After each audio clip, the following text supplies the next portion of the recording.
मुस्लिम समुदायका महिलाहरूको आर्थिक सशक्तिकरण तथा सचेतना अभिवृद्धि कार्यक्रम अन्तर्गत सामाजिक विकास कार्यालय तनहुँको आयोजना तथा तमुर मुस्लिम आमा समूह शुक्ला गण्डकी नगरपालिका वडा नम्बर 1 मिया गाउँको संयोजनमा लाछा डोरी बुनाई सम्बन्धी 8 दिवसीय तालिम सम्पन्न भएको छ। कार्यक्रमको समापन गर्दै शुक्ला गण्डकी नगरपालिका वडा नम्बर 1 का वडाध्यक्ष श्री रविचन्द्र पौडेलले आफूले सिकेका सिपलाई निरन्तरता दिन र सिपकै माध्यमबाट आत्मनिर्भर बन्न आग्रह गर्नुभयो। यसका लागि सबै पक्षको साथ र सहयोग रहने पनि उहाँले बताउनुभयो।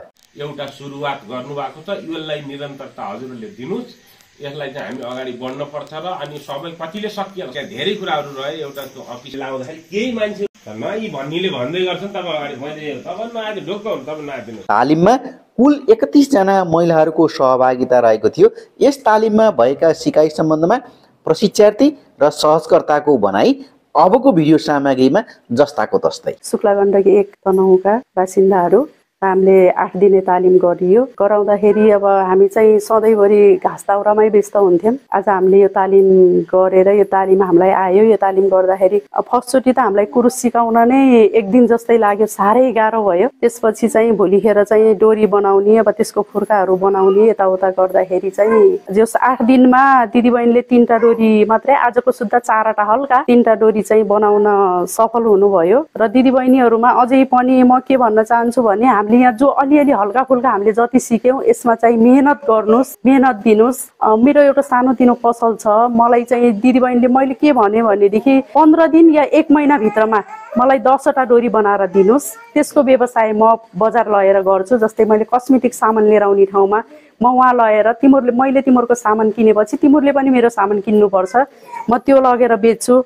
हामी चाहिँ बच्चाहरूलाई स्कुल पठाउँदाखेरि आफ्नो श्रीमानसँग साथी सङ्गीसित पैसा माग्न नपरोस्, त्यसबाट नै हामी केही चलाम गरौँ भन्ने चाहिँ धारणाको कारण दिदीबहिनीसित राखेछु। अब दिदीबहिनीले यसमा सक्रिय भएर गरेर दिनुभएदेखि यो डोरी मैले बनाएँ, अब मैले कहाँ लगेर दिने होला भनेर नसोच्नु, लिएर आउनु, मलाई नै दिनु, मै नै लगेर व्यवसाय गरिदिन्छु। यसको लागि मै नै लगेर बेचेर पैसा लिएर आएर दिन्छु। अझै पनि अब सफलता त अझै हुनै छ, बिचरा भर्खरै सिक्नु भएको छ। यसलाई नै नियमित दिनुस्, सधैँभरि अब नियमित आफ्नो सोचाइ किसिमले चाहिँ नियमित गर्नुस्, दिनुस्, बनाउनुस्। सबैले चाहिँ मेहनत गर्नुस्। अहिले जसरी मेहनत गर्नुभएको छ त्यसरी नै अहिले बिग्रेको डोरीलाई अर्को दिनमा सपारेर देखाइदिनुस्। सपारेर मनिर ल मेरो यति डोरी भयो, यो डोरी बेचेर ल्याइदे भनेर 1 जना बापत 10वटासम्म दिनुस्। म त्यो डोरीलाई चाहिँ बेचेर लिएर आउने मेरो जिम्मा भयो। सुरुमा तालिम सिक्दाखेरि हामीले यो डोरी सिक्यौँ। यो डोरी बनाउँदाखेरि प्रशिक्षकज्यूले सजिलो तरिकाले सिकाउनु भयो। पहिला हामीले यो फुर्का बनायौँ। फुर्का बनाउँदाखेरि सबैजनालाई उहाँले सिकाउनु भयो। सबैजनाले सजिलै भयो। फुर्का बनाउन त्यति गाह्रो पनि नहुँदो रहेछ, सजिलै हुँदो रहेछ। सबैजनाले कसैले पनि बिगारेनौँ। प्रशिक्षकज्यूले हामीलाई यो माथिको डल्ला बनाउन सिकाउनु भयो। यो बनाउँदाखेरि पनि हामीले हातमा बेडेर 40वटा बेड्यौँ। 40वटा डोरा बेडेर काटेर बनाउँदाखेरि पनि यो पनि सहजै तरिकाले सिक्यौँ हामीले। त्यसपछि हामीले यो डोरी बनाउन सिक्यौँ माथिको। यो बनाउँदाखेरि एकदम गाह्रो भयो सबैजनालाई। बेड्दाखेरि अझिल्लो गयो। उहाँले धेरैलाई सिकाउनु पर्यो। त्यो डल्ला बनाउन नजानेर सबैलाई असजिलो भयो। उहाँले सबैजनाले एक गरेर सिकाउनु भयो। मोती हाल्न सबैजना सहजै भयो। त्यसपछि उहाँले अब सबै डोरी जोड्न सिकाउनु भयो। अनि यो चाहिँ सबैजनाले सहजै तरिकाले सिकाउनु भयो। तर यो डोरी बनाउन पनि एकदमै इच्छुक थियो हामी। सबैजना खुसी भयौँ। सबैले बनाउँदाखेरि अब फेरि अर्को सिक्ने भनेर फेरि नेक्स्ट टाइम दोस्रो दिन यो डोरी बनाउन चाहिँ हामी 1 दिनमा नै बनायौँ हामीले यो। अनि फेरि सेकेन्ड अब यो हामी सबैजना सिकेपछि हामी अर्को डोरीपट्टि गयौँ। अब यो डोरी त भाइरल डोरी भनिन्छ अहिले। अनि हामी सबैजनाले अब हामी भाइरल डोरी सिकौँ भने अनि प्रशिक्षकज्यूलाई हामीले प्रस्ताव गऱ्यौँ। अनि उहाँले भाइरल डोरी सिकाइदिनु भयो। सबैजना मिलेर हामीले 15वटा डल्ला काट्यौँ। अनि फरक डिजाइनको आफ्नो चोइसले काट्यौँ। काटिसकेपछि उहाँले फेरि माथिको फुर्का सबैलाई क्रुसले सिकाउनु भयो। क्रुस चलाउनु सबैले गाह्रै भयो। पछि त सबैजनाले जाने सबैले जनाले जान्यौँ। अनि यो फुल बनाउन त्यो क्रुसले कतिजनाले जानेनौँ। अनि त्यसपछि हामी सबैजनाले हातबाटै बनायौँ यो माथिको फुल पनि। सबैजना खुसी भयौँ। सबको फुल राम्रो भयो। यो फुलले धेरै डोरीहरूमा काम पनि लाग्दो रहेछ। अनि यो डोरी बनाउन हामीलाई 2 दिनै लाग्यो, किन भन्दा अलिक गाह्रो चाहिँ यो फुल बनाउन लागि थियो। अनि यो माथिबाट हामीलाई सहजै भइरहेको थियो।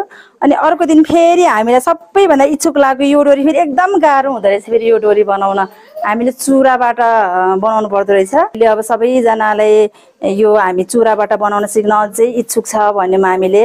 अनि पहिला चुरा लियौँ, चुरा एकदम मेटलको चुरा चाहिँदो रहेछ, यो चाहिँ काँचको चुरा भयो। अनि धेरै फुट्यो, पर्सेजीलाई पनि सधैँले सतायौँ, एउटा यता फुट्यो भने उता फुट्यो भने चुरा पनि धेरै फाल्यौँ। मेटलको चुरा हामीले उपलब्ध गराउन नसकेर यो चाहिँ धेरै दिन लागेको यो चुरा यो डोरी हो। अनि यो चुरामा बेड्न पनि हामीले जानेनौँ। कति पर्सेज बेला यता आउनु उता आउनु भन्यौँ।